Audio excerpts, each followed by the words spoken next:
আসসালামু আলাইকুম সম্মানিত দর্শক, বরাবরের মতো আবারও হাজির হয়েছি নতুন একটি ভিডিও নিয়ে। চলুন তাহলে ভিডিওটি শুরু করা যাক।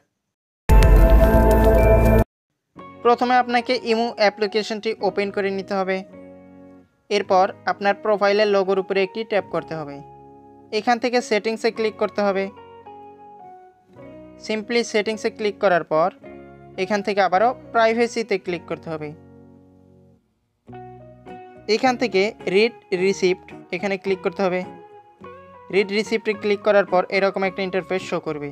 এখানে দেখতে পাচ্ছেন তিনটে অপশন রয়েছে। প্রথমটা হচ্ছে এভরিওয়ান, আপনি যদি এটা সিলেক্ট করে দেন তাহলে আপনার নাম্বারটি সবাই দেখতে পারবে। দ্বিতীয়টা হচ্ছে মাই কন্ট্যাক্ট, আপনি যদি এটা সিলেক্ট করে দেন তাহলে আপনার কন্ট্যাক্ট লিস্টে যতগুলো নাম্বার রয়েছে তারাই শুধু দেখতে পারবে। তৃতীয়টা হচ্ছে নোবডি সিলেক্ট করে দিলে আপনার নাম্বারটি কেউ দেখতে পারবে না। সো আমি আমার নাম্বারটি হাইড করতে যাচ্ছি, সেজন্য সিম্পলি নোবডিতে ক্লিক করে দিলাম। এরপর একটু স্ক্রল করে নিচের দিকে গেলে আপনারা দেখতে পারবেন who can see my Avatar, simply এটাতে ক্লিক করে দেবেন। এইখানে দেখতে পাচ্ছেন এভরিওয়ান সিলেক্ট করা রয়েছে। এভরিওয়ান থাকলে আপনার প্রোফাইল পিকটা সবাই দেখতে পারবে। মাই কন্ট্যাক্ট থাকলে আপনার কন্ট্যাক্ট লিস্টের বন্ধুবান্ধবরা আপনার প্রোফাইল পিকটা দেখতে পারবে, এবং নোবডি সিলেক্ট করে দিলে আপনার প্রোফাইল পিক কেউ দেখতে পারবে না। সো আমার প্রোফাইল পিকটি আমি সবাইকে দেখাতে চাচ্ছি, সেজন্য এভরিওয়ান এটাতে ক্লিক করে দিলাম।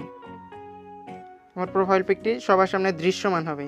এটি থেকে যদি আপনি সামান্য পরিমাণ উপকৃত হয়ে থাকেন তাহলে ভিডিওটি অবশ্যই একটি লাইক করবেন এবং কমেন্ট বক্সে গিয়ে আপনার মতামতটি জানাবেন।